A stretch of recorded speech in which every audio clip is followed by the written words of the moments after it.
내가 너희에게 전한 것은 주께 받은 것이니 곧 주 예수께서 잡히시던 밤에 떡을 가지사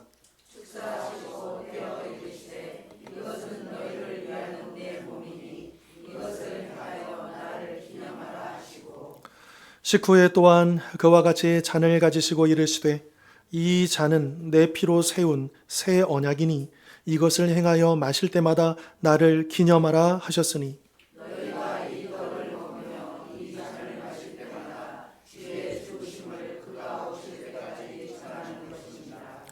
그러므로 누구든지 주의 떡이나 잔을 합당하지 않게 먹고 마시는 자는 주의 몸과 피에 대하여 죄를 짓는 것이니라.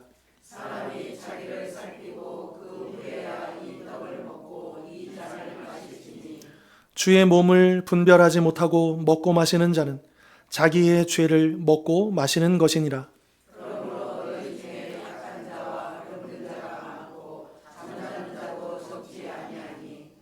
우리가 우리를 살폈으면 판단을 받지 아니하려니와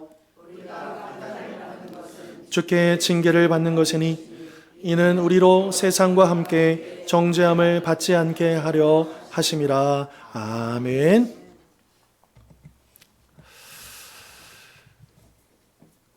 우리가 이제 세례 교육을 하면 이제 주로 이제 학생들에게는 이제 소요리 문답 중심의 이제 그 교리 교육을 하게 됩니다. 이제 소요리 문답에 보면 이런 내용이 있어요. 하나님이 우리에게 은혜를 베푸시는 외적인 수단이 있다. 그러니까 은혜를 부어주시는 통로가 있다라는 거예요. 세 가지인데 이 세 가지가 뭐냐? 말씀이고, 그리고 기도고, 그리고 또 하나가 뭐냐? 성례다. 보통 이제 우리는 기도와 말씀은 굉장히 익히 알고 또 거기에 대해서는 이해가 있는데 성례? 이 부분에 대해서는 굉장히 어색하실 수 있습니다. 왜냐하면 오늘날 우리 개신교회가 이 성례전, 성례 예식이 굉장히 약화되었기 때문이죠. 그런데 분명한 사실은 성경의 근거에 봤을 때 하나님이 우리에게 성경에서 말씀하신 바 은혜를 부어주시는 통로가 말씀과 기도 외에 또 뭐가 있다고요? 성례가 있다. 거룩한 예식이 있다라고 하는 거예요. 자, 그런데 개신교회랑 천주교회랑 차이가 있습니다. 보통 천주교회는 7가지 성례라고 해서 거룩한 예식 7가지가 있어요. 그런데 종교개혁을 하면서 종교개혁자들이 비성경적인 것, 주님이 명하시지 않는 것 다 빼고 그 7가지 중에 딱 2개만 성경의 근거가 있고 예수님이 만드신, 명령하신 딱 2가지만 남겼습니다. 그 거룩한 예식이 뭐냐? 세례와 성찬입니다.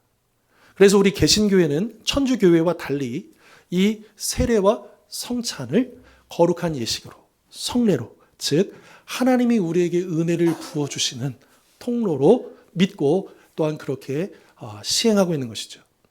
그러니까 우리가 말씀을 통해서 기도를 통해서도 하나님 앞에 은혜를 받지만 그러나 성례를 통해서도 하나님의 은혜를 부으시는 사실을 우리는 기억할 필요가 있다는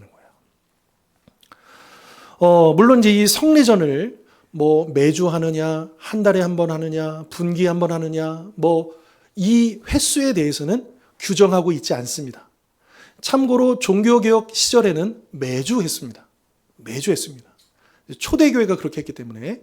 그러나 점점 시간이 흐르면서 이제 또 사람들이 많아지면서 또 여러 가지 여건상 이제 이 부분이 약화되고 또 횟수가 줄어들고, 물론 횟수에 거기에 본질이 있는 것은 아닐 것 같습니다.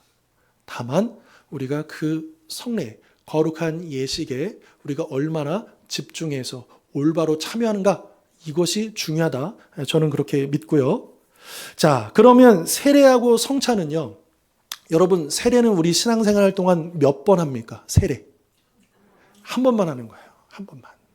네, 세례. 혹은 이제 유아 세례를 받은 사람들은 이제 입교라고 해서 세례와 같은 의미지만, 이거는 한 번만 하는 거예요. 하지만 성찬은요, 세례 받은 다음부터는 반복해서 계속해서 하는 겁니다. 그리고 우리가 읽었던 이 말씀, 고린도전서 11장의 이 말씀은 바로 이 성찬과 관련되어진 말씀이다라고 하는 것이고, 우리가 이 성찬에 대해서 우리가 또한 이 시간을 통해서 좀 살펴보려고 하는 것이죠. 자, 여러분, 그럼 성찬식의 기원은 어디 있느냐? 성찬식의 기원은 어디 있느냐? 자, 당연히 성경에 있지 않겠습니까? 그러면 성경에 구체적으로 어디에 이 성찬식의 기원이 기록되어 있느냐? 당연히 복음서에 기록되어 있습니다. 그런데 복음서가 몇 개입니까? 네, 4개잖아요. 근데 그 중에 요한복음은 안 나오고요. 요 마태, 마가, 누가복음, 예, 보통 공관복음이라고 하죠. 이 마태, 마가, 누가복음에 이 성찬식의 기원이 나와 있습니다. 근데 그 중에서도 먼저 마태복음과 이 마가복음은 예수님이 쉽게 말해서 이제 첫 번째 성찬식을 집례하신 그 장면을 집중해서 기록을 하고 있고요. 그런데 누가복음은 여기에다 플러스 해가지고 예수님이 이 제자들과 함께 이 성찬을 함께 하는 것을 얼마나 사모하셨는지, 내가 십자가에 달리기 전에 너희들과 이 성찬을 함께 하기를 간절히 원했다, 이런 표현을 사용하십니다. 그리고 또 하나, 그 누가복음에 의하면 예수님께서 그리고 뭐라고 하시느냐, 그리고 앞으로 너희들이 계속해서 이 성찬을 시행하라고, 나를 기념하라고 명령을 하십니다. 그래서 우리는 뭐 하나님의 교회나 안식일 교회 같은 이단들처럼 유월절을 우리가 지키지 아니하고 그 유월절 만찬을 성찬식으로 새롭게 바꿔주신 주님의 명령에 따라서 우리는 유월절이 아닌 성찬식을 거행한다라고 하는 것이죠. 그러니까 유월절을 강조하는 데는 예수님과 상관이 없는 곳입니다. 예수의 교회가 아니다라고 하는 것을 우리는 다시 한 번 더 분명히 알고 계시면 좋겠다라고 하는 거죠. 자, 그리고 나서 이 복음서를 제외한 다른 신약성경 중에 이 세례와 관련, 성찬과 관련해서 기록하고 있는 본문은 바로 오늘 우리가 읽었던 이 고린도전서 11장이다라고 하는 것이죠. 그리고 이 11장을 보면 사도 바울도 고린도 교회에서 오늘날하고는 방식이 조금 다를 수 있겠지만 성찬식을 집례했다라고 하는 것을 우리가 짐작해 볼 수가 있습니다. 자, 23절 보시면 바울이 이렇게 얘기하죠. 내가 너희에게 전한 것은 주께 받은 것이니. 여기서 전한 것은 당연히 이 성찬과 관련된 것이고요. 그런데 바울이 이 성찬을 만들어낸 게 아니라는 거예요. 누구에게 받았다는 거예요? 예수님께 받았다는 거예요. 물론 바울은 살아생전 예수님을 직접 만났거나 또 예수님께 가르침을 받은 적은 없습니다. 당연히 예수님의 12제자들, 그들로부터 예수님의 이 가르침을 전수받았을 것이고요. 그리고 그것을 또한 바울도 전했다라고 하는 것입니다. 그러면서 이제 24절과 25절에 보시면 이 최초의 성찬식을, 그러니까 예수님께서 이 성찬식을 하셨을 때 어떤 상황이었느냐? 잡히시기 전날 밤이었다. 이제 상황을 설명해 주고, 그럼 예수님께서 성찬식에서 어떻게 하셨느냐? 떡을 떼어 주시고 잔을 나누어 주셨다. 그리고 또 예수님께서 뭐라고 하셨느냐? 이 떡은 나의 몸이고 이 잔은 나의 피를 상징하는 것이다. 이렇게 설명해 주셨다. 그리고 마지막으로 그러니 앞으로 이것을 영원히 기념하라 명령하셨다. 이렇게 해서 사도 바울이 고린도 교회 성도들에게 이 성찬식의 기원과 그 의미와 그 명령까지 이야기를 해주고 있다라고 하는 것이죠. 자, 그래서 혹시 기억나실지 모르겠지만 우리 다음 주일에도 우리가 성찬식 하잖아요. 근데 성찬식을 할 때 제일 먼저 재정의 말씀에서 제가 PPT 화면으로 띄워드려요. 그 본문 말씀이 바로 오늘 고린도전서 11장의 이 말씀입니다. 그래서 우리 대부분의 우리 장로교단의 개혁신학의 이 교회들은 다 이 고린도전서 11장의 말씀을 먼저 선포하고 이 성찬식을 시작을 합니다. 이거는 교파랑 상관이 없어요. 대부분의 모든 개혁교회들은 다 그렇게 한다라고 하는 거죠. 자, 그런데 사도 바울은 여기서 이제 한 걸음 더 나아갑니다. 그러니까 성찬식의 기원을 설명하고 그 의미를 설명하고 주님께서 이렇게 명령하셨다는 것을 설명하는 것으로 그치지 않고, 그러면 이 성찬식에 우리가 떡을 먹고 마시는 게 좀 더 구체적으로 어떤 의미고, 또 이것이 만약에 우리가 이 떡을 아무렇게나 먹고 이 잔을 함부로 마시면 또 어떤 일이 벌어지는지, 이게 어떤 의미인지까지 사도 바울은 설명을 해주고 있다라고 하는 거죠. 그리고 28절에 보시면 사도 바울이 강조한 게 뭐냐? 그러니까 이 성찬식을 참여하기 전에 우리가 사전에 준비해야 된다. 그냥 다음 주에 성찬식 있지? 그래, 성찬식에 나 세례 받았으니까 참석해야지. 이게 아니고요. 그 전에 이 성찬을 받기 전에 충분히 무언가 해야 할 일이 있다라고 사도 바울은 강조하고 있다라고 하는 것이죠. 여러분, 그 29절과 30절을 한번 보시겠습니까? 29절, 30절 보시면 바울이 이렇게 얘기하죠. 주의 몸을 분별하지 못하고 먹고 마시는 자는, 즉 이 성찬을 합당하지 않게 함부로 참석하게 되면 자기의 죄를 먹고 마시는 것이라고 얘기합니다. 그런데 여러분 30절이 저는 더 눈에 들어왔어요. 그러므로 너희 중에 약한 자와 병든 자가 많고 잠자는 자도 적지 않다. 이게 무슨 말입니까? 지금 이 당시에 고린도 교회 상황에서 지금 이 성찬에 대해서 고린도 교회 성도들 중 누군가는, 일부는 이 성찬에 합당하지 행하지 않고 참여함으로 말미암아 어떻게 됐다는 거예요? 약해지고 병들고 잠자는 죽음에까지 이르렀다라고 얘기합니다. 물론 이 말씀을 마치 이 성찬식의 어떤 주술적인 어떤 그런 능력이 있어가지고 이 성찬식 자체에 제대로 참여하지 못하면 어떤 신비로운 뭔가 이렇게 해가지고 그걸 잘못하면 우리가 막 병에 걸리고 막 죽는다 이런 의미까지는 아니지만, 그러나 사도 바울은 그것을 염두하고 말하고 있다라고 하는 거예요. 그건 뭐냐면 성찬식에 참여하는 그 사람의 삶을 보면, 그 사람의 태도를 보면 알 수 있다라고 하는 거죠. 그의 믿음이 어떠한지, 그들이 평상시에 어떻게 살고 있는지를 금방 알 수 있다라고 하는 거예요.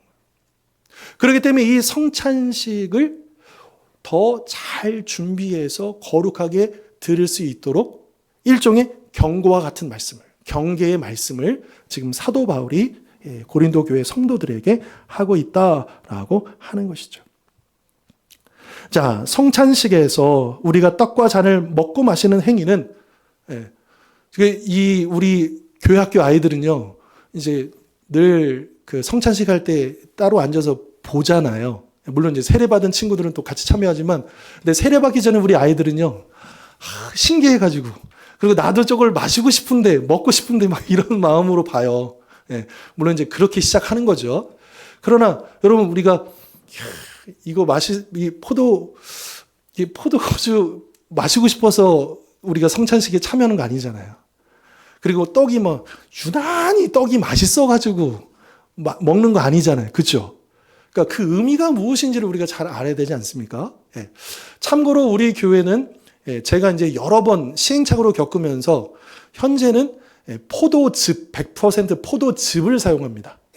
포도주를 사용하지 않고요.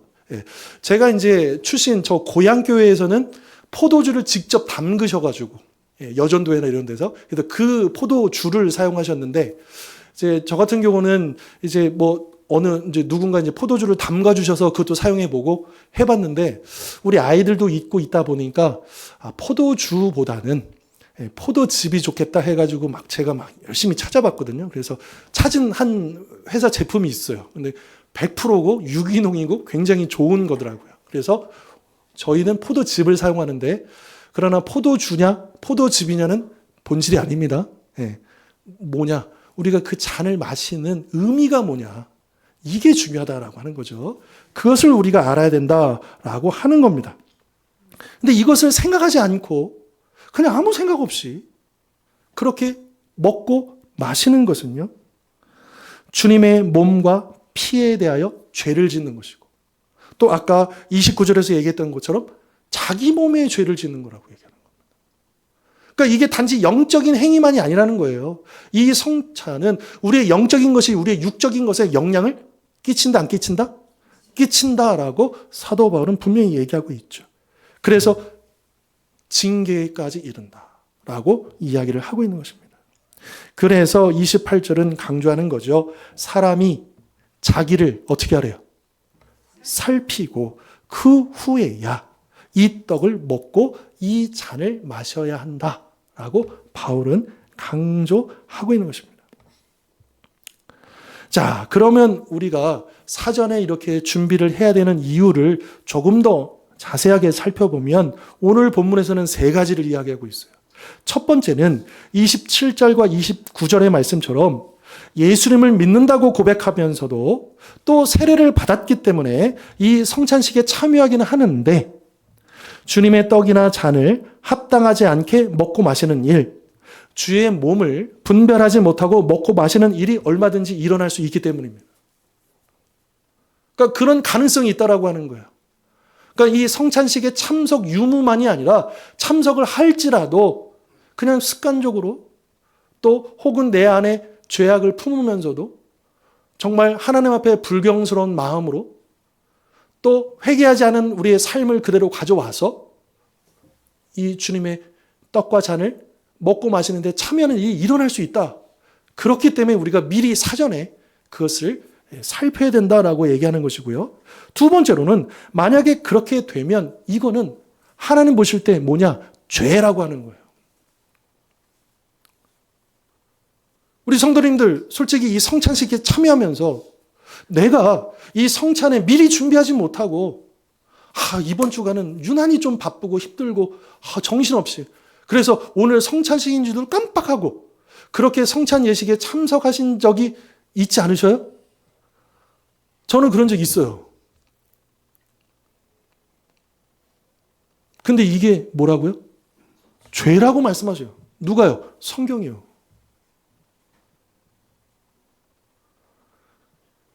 여기에 대한 심각성을 우리가 가지고 있지 못하다라고 하는 거예요. 이 성찬 예식에 참여하는 사실은 이제 우리 성도님들은 이제 이 성찬 예식의 순서 가운데 이렇게 능동적으로 뭔가를 하실 수 있는 그런 순서는 거의 없습니다. 이제 목회자와 또 이제 장로님, 이 당회원들에 의해서 이 성찬을 나누는 이제 이런 위주로 되다 보니까 이제 받는 입장에만 있다 보니까 이게 우리도 모르게 그냥 아무 진지한 생각 없이 또 그냥 의례껏 이 성찬에 참여하는 경우가 제법 많지 않은가. 그런데 우리를 다시 한 번 더 돌아볼 필요가 있겠다라고 하는 거예요. 왜요? 이거 우리가 함부로 이 성찬에 참여하면 이게 하나님 보실 때 뭐라고요? 죄라고 오늘 본문은 성경은 분명하게 이야기해 주고 있기 때문인 것이죠. 그리고 세 번째로는 그것이 죄로 끝나는 게 아니라 하나님의 징계로 이어진다라고요. 32절 보십시오. 우리가 판단을 받는 것은 주께 징계를 받는 것이니 이는 우리로 세상과 함께 정죄함을 받지 않게 하려 하심이라. 그러면 왜 하나님께서 이 성찬에 제대로 참여하는 자들에게 징계를 하시느냐? 징계가 목적이 아니죠. 이 32절에서 말씀하시는 거죠. 이는 왜냐하면 우리로 이 세상과 함께 영원히 멸망받지 않도록 우리를 일깨워 주시기 위해서. 그래서 이 성찬을 통해 가지고 우리가 이 죄에 떠밀려 가지 아니하고 다시 한 번 더 우리를 돌이킬 수 있는 기회를 주시는. 그래서 아까 제가 서두에 말씀드렸던 것처럼 하나님이 우리에게 은혜를 베푸시는 거룩한 수단 세 가지라고 있다고 했잖아요. 성경에 근거하면 말씀과 기도 그리고 또 뭐라고요? 네, 성례.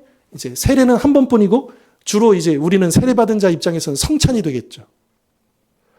그러니까 이 성찬식을 우리가 그냥 하나의 의식 정도로 의례껏 참여하는 하나의 요걸로 생각하면 오산이다. 굉장히 중요한 의미가 여기에 담겨져 있다라고 하는 것입니다. 자, PPT 화면 보시면 17세기 청교도 영국의 목사인 조지 스윈녹은 이렇게 말합니다. 어떤 의무에서든 질투하시는 하나님을 우습게 여기고 그 의무를 행할 때 성찬의 의무를 얘기하는 거예요. 함부로 행하는 것은 악한 일이다. 특별히 주의 만찬에서 그렇게 하는 것은 가장 악한 일이다. 주의 만찬은 인간의 마음이 생각할 수 있는 가장 진지한 것, 곧 아들을 내어주신 성부 하나님의 극진하신 사랑과 죄에 대한 하나님의 공의를 만족시키기 위해 그리스도께서 겪으신 극심한 고통을 보여주는 자리이기 때문이다. 이 성찬이 왜 그렇게 중요하냐? 이 성찬이 바로 우리 하나님의 극진하신 사랑과 우리 주님께서 당하신 극심한 고통을 보여주는 현장. 그러니까 이 성찬은요, 그 과거에 있었던 그 2000년 전에 있었던 그 사건을 오늘로 가져오는 거예요. 재현하는 겁니다. 그것이 마치 오늘 일어난 것처럼 예수님이 지금 나를 위해서 십자가에 달려 들어가시고 그 살을 찢기시고 피를 흘리신다라고 하는 것을 우리가 느끼기 위해서 그 성찬을 반복해서 하는 것이다. 우리가 그 감격을, 그 감동을 잃어버리지 않기 위해서 이 성찬을 행하는 것이기 때문에 이것을 우리가 우습게 여기거나 가볍게 여기거나 함부로 행해서는 안 된다라고 하는 취지인 것이죠. 자, 또 존 오웬 목사님도 이렇게 얘기합니다. 성찬식은 그리스도의 죽으심을 전하고 나타내는 위대한 일이다. 그러므로 하나님으로부터 부르심을 받아 성찬식에 참여한다는 것은 하나님의 자녀들이 이 땅에서 할 수 있는 그 어떤 일보다도 위대하고 영광스러운 일이다. 그러므로 성찬식에 참여할 때 이 일에 우리를 불러주신 하나님의 마음을 숙지하고 온전히 반응할 수 있어야 한다. 이것은 우리의 마땅한 의무이다. 냉랭한 마음이나 경솔하고 태만한 마음으로 성찬식에 참여해서는 안 된다. 자, 그럼 우리를 돌아보십시다. 우리가 지금까지 어떠한 태도와 자세로 이 성찬을 준비하고 또 참여해 왔습니까? 우리의 신앙 연륜이 오래되었어도, 복음을 아무리 잘 알고 잘 믿게 되었어도, 영적인 상태가 아무리 좋았더라도 성찬식이 있을 때마다 성경이 말씀하신 대로 이 성찬에 합당하게 참여하기 위해 사전에 준비하는 일들을 성실하고 꾸준하게 이행했는가? 우리 자신을 정직하게 점검해 보자라고 하는 것이죠. 혹시 성찬식에 합당하게 참여하기 위해 사전에 이런 준비를 해야 한다는 것조차 몰랐습니다. 이렇게 대답하는 분이 계실지도 모르겠습니다. 또 혹은 성찬식에 오랫동안 참여했지만 단 한 번도 성찬식에 합당하게 참여하기 위해 자기를 살펴본 일도 없습니다. 알긴 알았지만 그러지 못했습니다. 혹은 하려고 했지만 미흡했습니다. 이렇게 대답하는 분이 계실지도 모르겠습니다. 자, 여기에 대해서 우리가 그럼 어떻게 해야 되는가? 아까 보았던 우리 존 오웬 목사님의 이야기를 들어보겠습니다. 혹시 성찬이라는 귀한 특권을 오랫동안 누리면서도 성찬식에 합당하게 참여하는 필요한 구체적인 준비나 이와 비슷한 준비하는 데 실패를 반복했는가? 하나님의 끝없는 오래 참으심을 인하여 감사하자. 그동안 하나님은 우리를 오래 참아주셨고 교회 밖으로 우리를 내던지지 않으셨으며 성찬에 참여하는 특권을 빼앗지도 않으셨다. 하지만 감사만 해서는 안 된다. 이제는 성찬을 합당하게 준비한 후에 참여하는 것이 옳고 필요함을 알았으니까 지금부터는 정말 성실하게 성찬을 준비하자. 자, 그러면요, 우리가 어떻게 이 성찬을 준비하면 좋을까요? 자, 아마 우리 성찬 어떻게 준비하면 좋을까? 그러면 100%이 말씀이 먼저 나올 거예요. 기도해야죠. 우리가 기도로 준비해야죠. 이렇게 말씀하실 겁니다. 왜냐하면 우리는요, 무슨 일이든 중요한 일을 하기 위해서는 항상 우리는 뭐 해야 된다고 배웠어요? 그쵸. 늘 기도해야 된다고 배웠잖아요. 그러니까 당연히 성찬식도 우리가 준비하기 위해서는 당연히 기도해야죠. 이렇게 대답하실 거예요.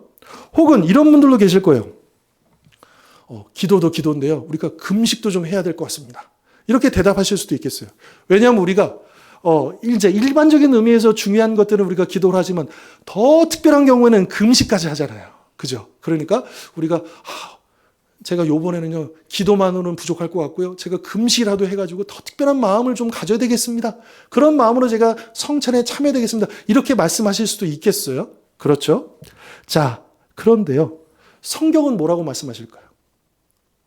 그러면 성경은 우리에게 이 성찬식의 준비를 하는데 가장 기본적이고 가장 핵심적인 것이 과연 기도고 금식이라고 말씀하실까요? 자, 28절 말씀 같이 한번 읽겠습니다. 28절. 자, 사람이 시작.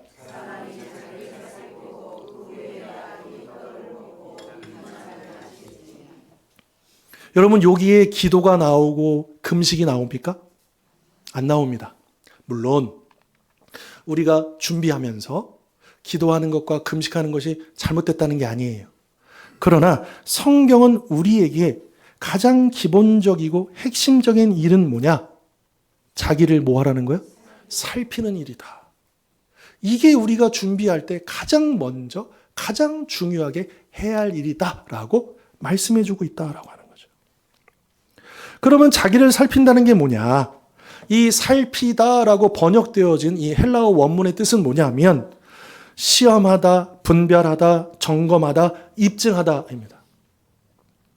그러니까 이 문맥을 살펴봤을 때 요 살피다라는 이 번역도 괜찮지만 그 의미를 좀 더 살린다면 자기를 점검하다가 조금 더 부드럽고 자연스러운 번역일 것 같아요. 그런데 이 점검하다를요, 그냥 대충, 가볍게 이렇게 하는 게 아니고 어때요? 철저하게, 더욱더 자세하게, 아주 진지하게 우리 자신을, 우리의 영적인 상황을, 우리의 마음의 중심을 점검할 필요가 있겠다라고 하는 것이죠. 이렇게 우리가 철저하게 이 성찬 예식에 참여하기 전에 준비해야 하는 이유는요, 예수님께서 제정해 주신 이 거룩한 예식은 아주 특별하기 때문입니다. 또한 이 성찬식은 우리가 먹고 마시게 되는 떡과 잔이 상징하는 예수 그리스도의 살과 피가 지극히 위대하고 존귀하기 때문입니다. 여러분, 우리 성찬식에 관련해서는 천주교와 기독교와 교리가 좀 다릅니다. 천주교는 화채설, 될 화자의 몸체자예요. 정말, 그러니까 천주교의 교리에 의하면 이 성찬식에 사용하는 그 떡과 잔은 진짜 그 시간만큼은 예수님의 몸이 되고 예수님의 피가 되는 거예요. 진짜로, 문자 그대로. 그래서 천주교에서는 절대로 사제들 외에는 손을 못 댑니다. 왜냐하면 일반 신자들이 이걸 혹시라도 실수할까 봐. 진짜 이 떡이 떨어지면 예수님 몸이 떨어지는 거기 때문에 굉장히 그 부분에 교리적으로 보면 그렇다라고 하는 거예요. 하지만 우리 개신교는 어떻습니까? 몇 가지가 있지만 그 중에서도 우리 개혁교회는 기념, 영적 기념설인 거죠. 비록 이 떡과 잔이 천주교리처럼 진짜 예수님 몸을 우리가 씹어 먹고 예수님 피를 마시는 건 아니지만 그러나 이것을 통해서 그것이 상징하고 있는 바, 그 의미들을 되새기면서 우리가 예수님의 그 고난과 그 우리를 위한 희생을 기억하고 감사하고 또 그것을 전하는 기념설을 지키는 것이죠. 그럼에도 불구하고 여러분, 우리가 나누는 떡과 잔은요, 지극히 존귀한 것입니다. 그리고 성찬식에 합당하지 못하게 참여하는 일이 앞에서도 말씀드렸지만 하나님 앞에 하는 보시기에 뭐라고요?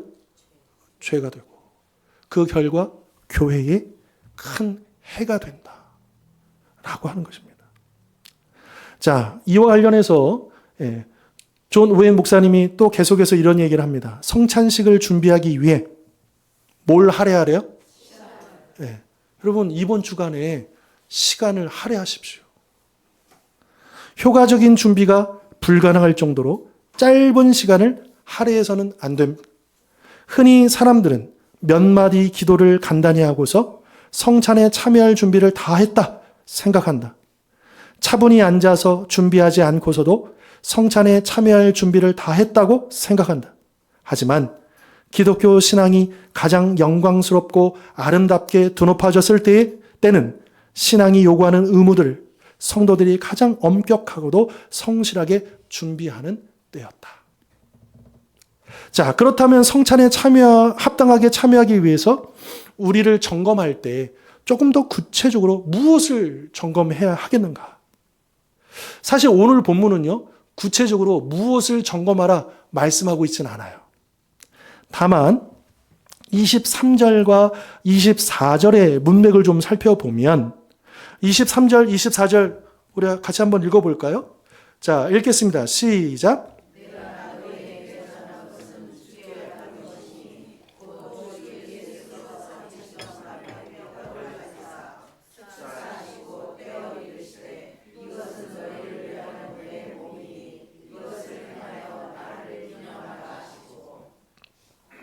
자, 그리고도 이제 쭉 이어지는 내용들과 마찬가지로 이 떡과 잔의 의미가 무엇인지를 우리는 정말 진지하게, 그래서 우리가 과연 그 떡과 잔을 받을 만한 그런 준비가 되어 있는가.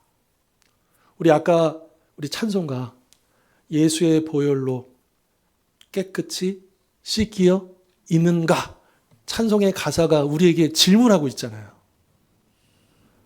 그 질문 앞에서 우리의 구체적인 그런 우리를 돌아볼 부분들이 아마 하나님께서 우리에게 각각 주실 거예요.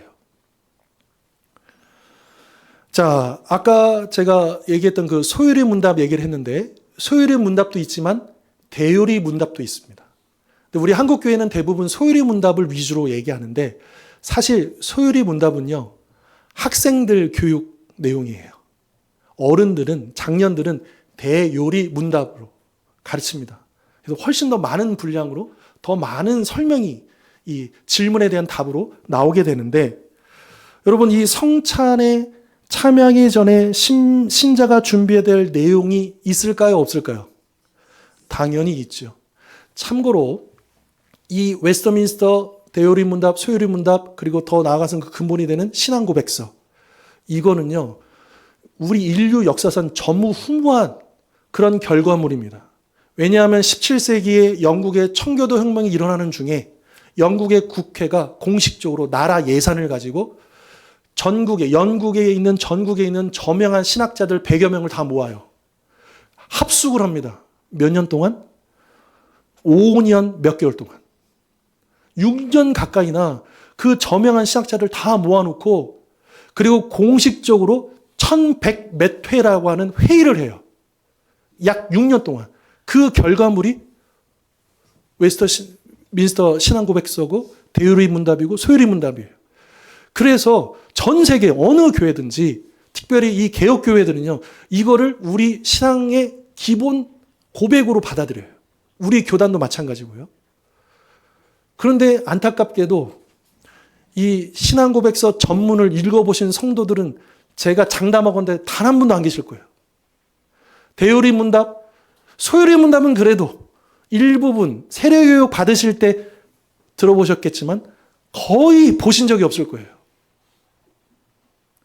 물론 이것이 성경의 진리만큼의 진리는 아닙니다.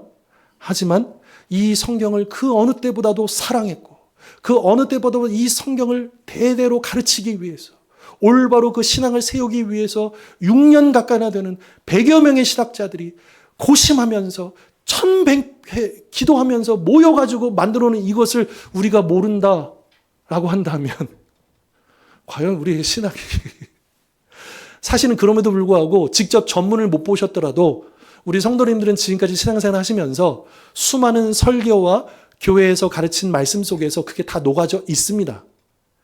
그래서 그 내용을 읽으시면 이거 내가 알고 있는 내용인데, 이거 내가 들어보던 내용인데, 다 그런 내용들이에요, 사실은요.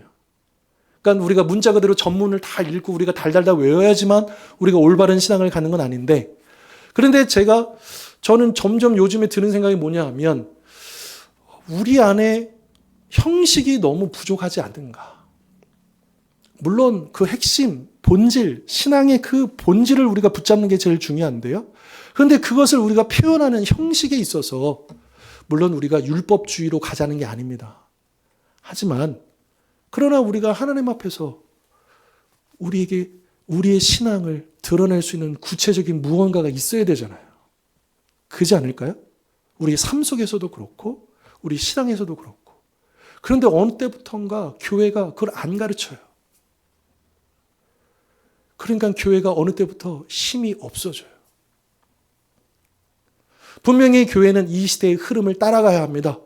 이 시대의 상황들을 면밀하게, 그러니까 성경의 컨텍스트뿐만 아니라 이 시대의 컨텍스트도 분명히, 그래서 종교교육자들은 한 손에는 성경을, 한 손에는 신문을, 그래서 성경의 말씀에 중심을 두되 이 시대의 흐름을 놓치지 않아서 이 시대의 하나님의 뜻이 무엇인지를 분별하고 이 시대의 하나님 나라를 구현하도록, 이게 우리 종교개혁의 정신 아닙니까? 그리고 하나님을 사모했던 경건한 자들의 신앙인의 모습 아닙니까? 우리 믿음의 선배들이 그렇게 살지 않았습니까? 그런데 어느 순간부터 우리는 이 신문, 이 시대에는 굉장히 민감해지고 이 시대의 정치, 경제, 사회, 문화 뭐 이런 것들에 대해서 굉장히 우리가 관심이 많은데 정작 성경에 있어서는 너무나도 모르고 있지 않는가. 여러분 성경을 읽을 때 송이꿀보다도 단 그 말씀, 시편에서 고백하고 있는, 여러분 언제 그것을 경험하셨습니까? 막 이 말씀이 너무너무 재밌어지고 이 말씀이 너무 달게 다가오고, 그런데 과거에 그랬던 경험이 있으시다면 아마 그런 때일수록 우리의 삶은 고단했고 우리의 상황은 절망스러웠고 얻었을 때라고 저는 생각이 들어집니다. 왜냐하면 저도 그래요. 제일 하나님의 말씀이 다가올 때가 언제냐? 내 심령이 가난해져 있고 굉장히 힘들고 어렵고 몸이 연약하고 아플 때, 그때잖아요. 그런데 역설적으로 하나님께서 우리에게 은혜를 부어주시고 우리에게 형통함을 허락하시고 우리에게 많은 것들을 베풀어 주셨는데 그로 말미암아 우리가 하나님의 말씀을 더 사모하는 게 아니라 하나님의 말씀과 더 멀어진 것은 아닌가.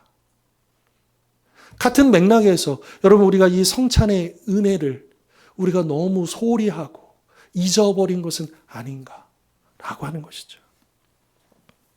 자, 대요리 문답에서는 이렇게 얘기합니다. 이렇게 질문합니다. 성찬이라는 거룩한 예식에 참여하고자 하는 사람은 성찬에 참여하기 전에 어떤 준비를 해야 하는가?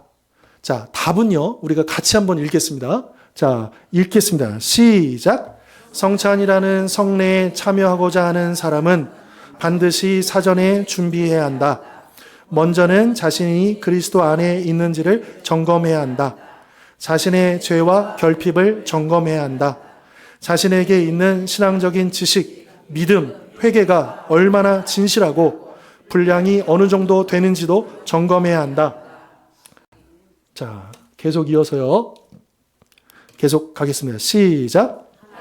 대한 사랑과 믿음의 형제들에 대한 사랑과 모든 사람에 대한 자비의 마음이 얼마나 있는지, 또 자기에게 잘못한 사람을 진실하게 용서하는지도 점검해야 한다.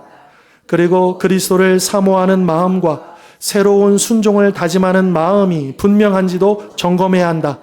그런데 이렇게 자기를 살피는 일 외에도 반드시 해야 할 일이 있다. 그것은 앞서 말한 여러 가지 은혜, 곧 신앙적인 지식, 믿음, 회개, 그리고 사랑과 자비의 마음을 새롭게 발휘하고 진지하게 묵상하며 간절하게 기도하는 일이다. 아까도 말씀드렸지만 이거는 아무렇게나 나온 게 아니에요. 그냥 누군가 그냥 이렇게 한 게 아니에요. 전무후무한 결과물이에요. 그리고 이 17세기 이후로 이 신앙 고백서가 지금까지도 여전히 전 세계 이 개혁교단에서 왜 이것이 신앙으로 받아들이고 기본적인 신앙 고백문으로 받아들이고 있느냐는 그만큼 이것이 그 당시에 하나님의 놀라운 은혜로 만들어졌기 때문인 것이죠. 자, 이번 주는 사순절의 마지막 기간입니다. 그래서 특별히 이 기간을 고난주간이라고 부르죠. 이 고난주간, 여러분 우리가 다음 주일에 이제 부활절 감사 예배 드릴 거고요. 부활의 기쁨을 우리가 찬양할 것이고요. 또 우리 남성교회 여전도에 또 몇몇 분들 또 특송도 하실 거고요. 우리가 또 삼계탕 만찬도 준비되어 있고요. 뭐 여러 가지 우리가 많이 준비할 겁니다. 그렇죠? 그런데 그것도 중요하지만, 그것도 우리가 열심히 잘 준비해야 되지만, 그러나 무엇보다도 우리가 오늘 주셨던 이 말씀처럼 누구를 살피자고요? 우리 자신을. 여러분 지금까지 우리가 어떻게 이 성찬식에 참여했는지는 내려놓고요. 리셋. 우리 다시 한 번 더 새롭게. 이제 돌아오는 이 한 주간 동안에 내가 어떻게 이 고난주간을 통해서, 또 너무 기회가 좋잖아요. 뭐 이거 이벤트 아니야? 솔직히 제 마음 같아서 이벤트라도 좋습니다. 네. 이 한 주간 우리가 더 특별한 마음으로 시간을 내셔야 돼요. 네. 뭐 이제 직장 생활 하시는 분들에게는 좀 버거우실 수 있겠지만 시간을 내셔야 돼요. 잠을 좀 줄이셔라도, 다른 거 하던 거 좀 줄이시더라도 시간을 좀 더 내셔야 돼요. 충분하게. 그리고 너무 주변 어떤 지금 다 나름대로 다 루틴이 있거든요. 매일매일 반복되는 것들.